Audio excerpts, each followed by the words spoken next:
It's Tuesday night, and you know what that means. We are back with more SWE Mayhem. 3 more big matches here this evening, including 2 pretty interesting old-school matches, and the main evented by a 10-man Royal Rumble to crown the #1 contender for the United States Championship. And we are kicking things off with some tag team action suggested by Omega Project. We have got the Powers of Pain, I believe it is, the Warlord and the Barbarian going up against the Gangstas in the shape of New Jack and Mustafa Saeed. Right, where do these geezers sit in Barbarian? Barbarian and Warlord currently sit on 0 with 1 win and 1 loss, whereas the Gangstas currently sit on 0 with 1 win, 1 loss. So both these guys, both these teams, shall I say, both on the same amount of points. So it'll be interesting to see which one of these two do come out on top. Of course, very much a difference in generations here. Warlord and Barbarian, very much, well, I remember them from the early 90s, late 80s. However, of course, well, saying that, not too much in difference, is there really? I remember New Jack and Mustafa Saeed from mid to late 90s in ECW, so yeah, it's interesting. Be nice to see how these teams get on here today and who can take the advantage to get themselves up the rankings. We're not going to be wiping the rankings clean in 2022. We will be separating the 2022 rankings from this year's rankings, so we can sort of see who is the best overall as well as who is best in that year. And then obviously we can decide between ourselves which ones we're going to be using to define who gets championship matches and stuff like that. So, yeah, you still want to be able to get as many points as possible in before the end of the year.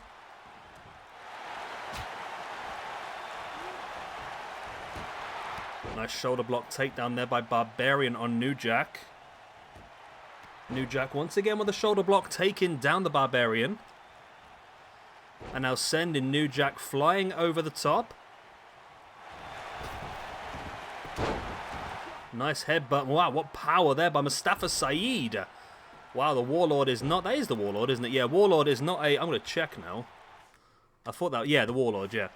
Warlord is not a small man at all. To be able to lift him above your head and throw him like that is incredible.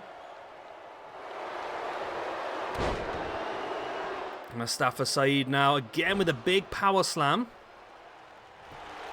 Going to drop into the pin on the Warlord, but Barbarian is there to break it up. So yeah, 3 big matches this evening. It's going to be quite an old school episode though. Starting things off with the Barbarian and Warlord versus the Gangstas, of course. Then next up we'll have the Battle of the Cowboys, a Texas death match between Terry Funk and Stan Hansen. And then our main event of the evening, a 10-man over-the-top rope battle royal. The winner will get an opportunity at Yokozuna, the longest reigning champion in SWE history. Mainly because we forgot about him. And he's held the United States Championship since July the 4th. So Yokozuna held that belt now for 6 months without defending it once. So finally, at season's beatings, he will be forced to defend that belt against the winner of tonight's Royal Rumble. So yeah, lots of action, and it's going to be interesting to see who does come out on top of all these matches. And like I said, we've got such a big ranking system now. Every win is so important because, I mean, if you're lost in the middle of the rankings, we could not see you for months. So you really do need to take these opportunities when they do come around, otherwise you could be disappearing for months again. If you get towards the top end of the rankings, that's when people start to think about you, that's when they start to talk about you, and that's when you start to get opportunities to fight for championship. So yeah, very important every single match. Okay, cat. Sorry, I was talking to the kitty cat. Nice knee in the head there by Mustafa Saeed on the Barbarian. Barbarian. Have you any? I apologise, that was... What on earth is happening here? What? Okay. Okay, well this is an interesting glitch here from the makers of WWE. But the Warlord able just to pick up Mustafa Saeed from the other side of the Barbarian. Then Barbarian follows up with the elbow. That was a very interesting tag team maneuver there. Looked for the boot, but Mustafa Saeed avoided. But then the nice backbreaker by the Barbarian.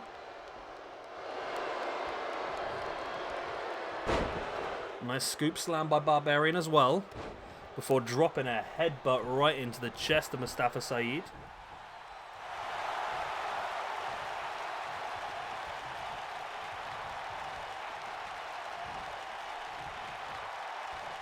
Barbarian now bringing Mustafa Saeed back up and then into the corner. Mustafa Saeed, big chop, and then in with that front chancery on the Barbarian, who fights back. And New Jack has been down and out for quite some... I think New Jack might have bugged here, you know. I think New Jack might have bugged. I think he might just be playing dead. I'm not quite sure what's happening. We probably should get somebody in to check on New Jack, because he has been incapacitated for quite an amount of time, and you know, that's just what happens on this game. There's the pin. Anyway, that could be enough for a dodgy victory for the Powers of Pain, but they will take it, and that is a win for them. I'm pretty sure the Gangstas will not be impressed with that, but it's how the cookie crumbles, as we've said in the past. Warlord and Barbarian, they move up to +1, the Powers of Pain. And the Gangstas drop down to a -1. Warlord and Barbarian, both part of the Heenan family as well, both move up to +1 in the singles rankings as well. Whereas New Jack moves down to -5 now in the rankings. He won't be happy with that at all. Mustafa Saeed is going to move down to -1. Well, there we go. Match 1 done and dusted. The Powers of Pain victorious. And we move on to match number 2. And here we go, then match number 2. Texas Deathmatch. We've got Terry Funk going up against Stan the Man Hansen. I don't think that was his nickname, but that's what I've called him anyway. Stan Hansen versus Terry Funk. This is a Falls Count Anywhere, no disqualification match. And where do these geezers sit in the old ranking system? Terry Funk on +3 after 9 matches. And Stan Hansen. Are you on the ranking, Stan? You are, but this is actually your debut, Stan. Okay. I'm just going to double check. It is S-E-N. Okay. Stan Hansen. Okay. Right, so Stan Hansen is on 0, yeah, after 0 matches. So this is a big debut for him. Terry Funk on +3. Of course, Stan Hansen made the majority of his career over in Japan. Let me just double check. I'm sure that's what people have told me. Yeah, mainly across Japan. He was part of the WWF, technically, the early days of that in 76 to 81-ish. New Japan, the same sort of time, All Japan as well. But mainly, yeah, looks like he worked All Japan Pro Wrestling from about 91 to 2001, which is really where he was at his biggest, really. He also was part of ECW in the very early days, looking at, well, his last appearance was 93, where he teamed with Terry Funk to defeat the team of Abdullah the Butcher and Kevin Sullivan by disqualification. Well, that seems like a bit of a boring ECW match. Which ECW matches have disqualification? That's terrible. Although he did, okay, he won. In his first ever match in ECW, he beat Jimmy Snuka by disqualification again. So yeah, it doesn't sound very entertaining, does it really? Oh, was he in a team there with Dr. Death Steve Williams, potentially? PWF Tag Team Champion, along with Bruiser Brody, Ted DiBiase, and Austin Idol in several occasions. Tag Team Champions with Terry Gordy, Genichiro Tenryu, Dave Spivey, Ted DiBiase, Gary Albright. Also won the Strongest Tag Team with Bruiser Brody, Ted DiBiase, Terry Gordy again. And did a lot with those guys. NWA Georgia Tag Team Champions with Ollie Anderson at one point and twice with Tommy Rich. This is weird, actually, because I've just been discussing the likes of Tommy Rich and Austin Idol with Omega Project not too long ago, so it's interesting that they have popped up. Okay. So yeah, this is a very interesting match. Stan Hansen is not someone that I've ever seen much of or know a lot about, hence why I've had to search him on Wikipedia. But this is his opportunity to show what he can do. I mean, a big win here against Terry Funk, who is up on +3, could be big for him moving forward. Like we said before, this is how you get your opportunities. You have matches like this, you get your opportunity, you go forward. And there's the big clothesline on the outside, and that lariat could be enough to finish this match off with a 1, the 2, but not the 3.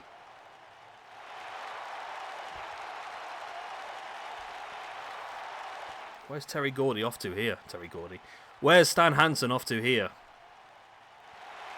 He's heading up to the top and he's jumping down. I've never seen anyone in the game sort of go up to this sort of point, which is pretty fun. If Terry Funk was to go up here as well, we'd be really going to a different part of the map that normally these matches don't end up going to. But this is pretty cool. I'm liking this.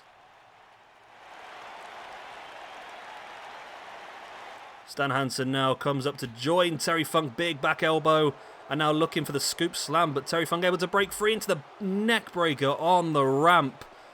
Of course, a very hard piece of equipment is that ramp, in with a pin. It's only a 2 count.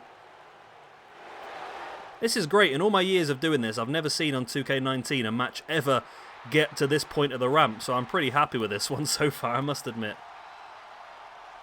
Terry Funk now with the jabs into the face of Stan Hansen. Of course, remember this Texas Death Match. Falls count anywhere, no disqualifications, no countouts. Terry Funk, though, instead of going for the pin here, just standing around, but now does have a plan, and that plan is to grab Stan Hansen in for the pile driver on the ramp. That is brutal.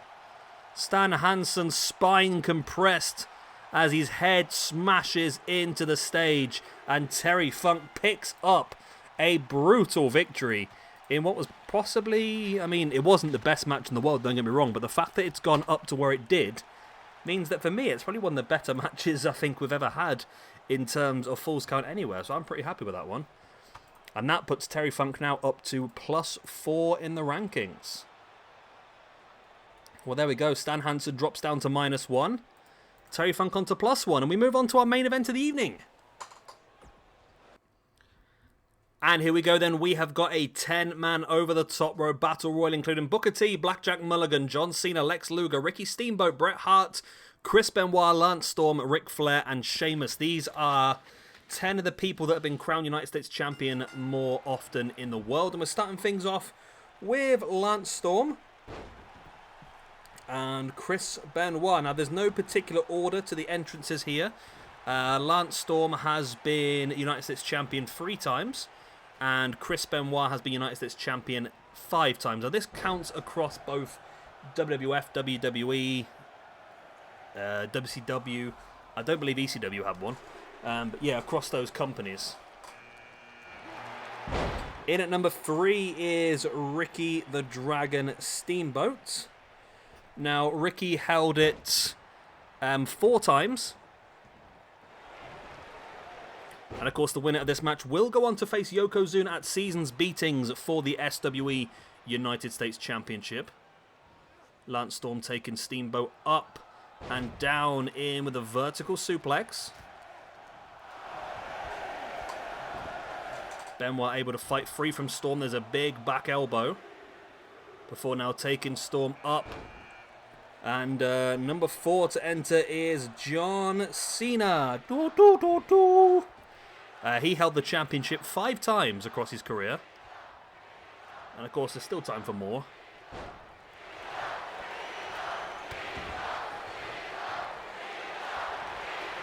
Remember, this is an over-the-top rope battle royal. And as always with these royals, and there is a point for every elimination. So this is a great opportunity for someone to really get a few points under their belt. I mean, someone like Benoit, who's very close to the bottom of the rankings, this is a really important match for him.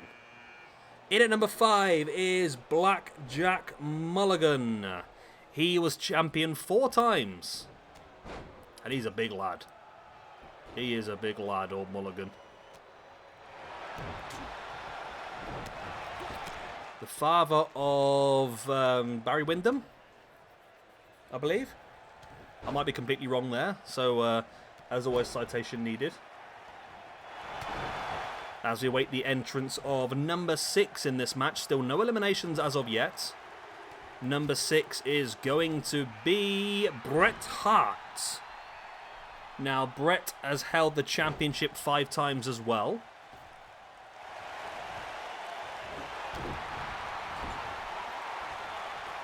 Benoit now trying to work over Mulligan in the corner. He might be struggling a little bit to get a guy the size of Mulligan over that top rope on his own, but he's going to try. And Ricky Steamboat eliminates John Cena. He's eliminated John Cena. In at number 7 then, we have Ric Flair. Now Rick, I believe, holds the record with 6 combined reigns across WCW and WWE.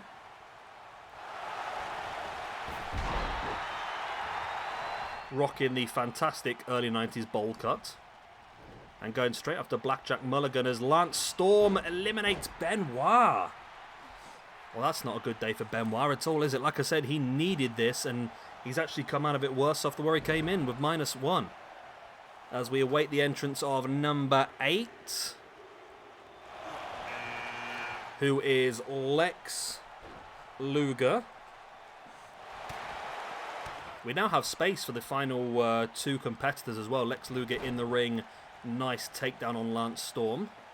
Before Bret with a belly to back suplex. Mulligan trying to eliminate Ric Flair, but Rick does manage to get himself back in. And Lance Storm has eliminated Lex Luger as well. Good old Lance Storm. Out of nowhere. Wow, I think Lance Storm might have just saved Ricky Steamboat there.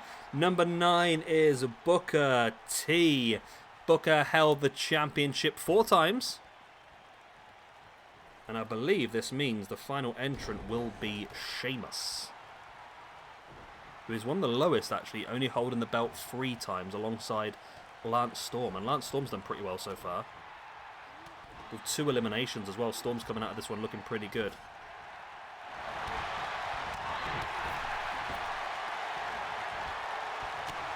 Blackjack Mulligan now launching Ricky Steamboat over the top. Gets his first elimination. Incredible strength by Blackjack Mulligan.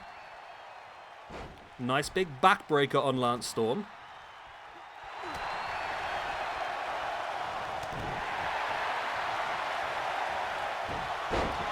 Nice dragon screw there by Booker T as we await the entrance of number 10. Which should be, yes it is, it's Sheamus. Who does have the advantage of being the freshest entrant in this match. Doesn't necessarily mean he'll win it. He is very pale. Lance Storm looking to try and get another elimination now, this time of Booker T in the corner. I was shocked, you know. I thought, oh, he is on this game, isn't he? He's King Booker, isn't he? Is he on this game? I think he is. I couldn't find him, so I had to download this core.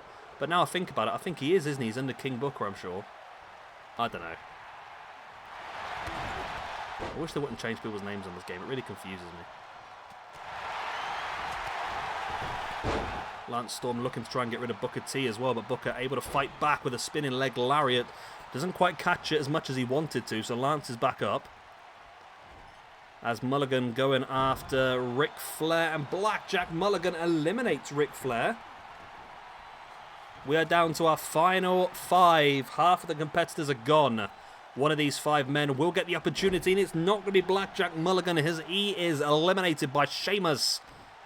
Lance Storm with a boot in the arm of Booker T. We're down to the final 4. One of these 4 will get Yokozuna for the United States Championship at Seasons Beatings.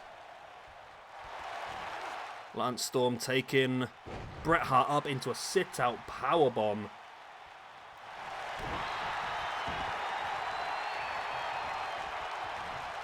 It's going to be interesting, you know. I mean, Lance Storm so far possibly been the best with 2 eliminations. Sheamus with 1 elimination. The other 2, sorry, with none. But Bret Hart just got himself an elimination, getting rid of Lance Storm. We're down to the final three. Booker T, Sheamus, and Bret the Hitman Hart. Of course, Bret, a former SWE, I think our first ever SWE champion. Yep, Bret Hart, two-time SWE champion, I will say as well.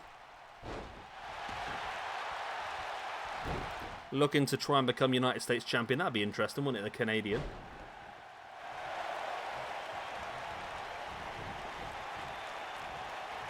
Sheamus now with Bret Hart, trying to bring him across the ropes. Bret fighting back. Taking Sheamus up now on to the top turnbuckle. And Bret now looking to utilize his strength to eliminate Sheamus.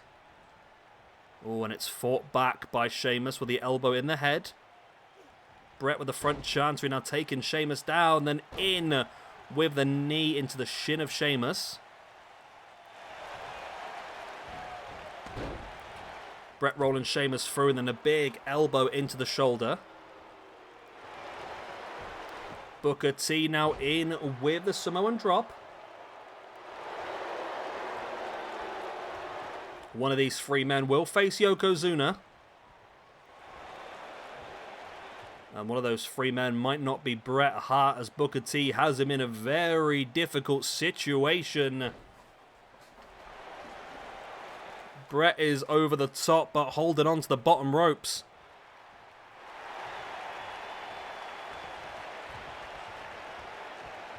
And the cameraman decides to go for a nice angled shot this late into the match.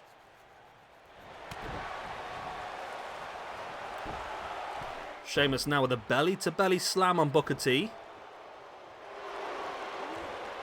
Sheamus now with the front chancery, gets rocked into the ground by Booker. Bret now with the front chancery, taking Booker into the corner. And Booker is eliminated by Bret the Hitman Hart. The two-time SWE champion, desperate to get himself a shot here at the United States belt, going up against Sheamus now in the final two of this match. Of course, Sheamus is the more fitter of the two, coming in later. Went for the bro kick there, but Bret Hart was able to step to one side and avoid it. Sheamus with the shoulder block. Taking Bret down. Now Sheamus backing into the corner. Is he thinking bro kick once again? If he hits this, he might have a limp body to throw over the top. He does hit it, and he hits it hard on Bret. Sheamus now with Bret up on the shoulder, but Bret able to slide free. Bret able to slide free. Bret now bringing Sheamus back up to a standing base. Going to drag him across to the corner. And clotheslines him over the top. And Bret the Hitman Hart is victorious in this one. So we will get Yokozuna versus Bret the Hitman Hart. But shout out to Blackjack Mulligan and Lance Storm as well. Both with 2 eliminations. Blackjack Mulligan, of course, on his debut as well. Did fantastically well. Well, there we go. Victory for Bret the Hitman Hart. I forgot to say this match was suggested by Mohammed. Thank you very much for your suggestion. And thank you very much for reminding me that Yokozuna was the champion. And of course, the other 2 matches tonight, I don't know if I remembered it or not, but the Texas Death Match between Terry Funk and Stan Hansen was suggested by Tom. So thank you very much, Tom. And then, of course, our opening match was suggested by Omega Project. That was the Powers of Pain versus the Gangstas. Good night, God bless, Alvida saying, I love you all. Good night, Tati buys.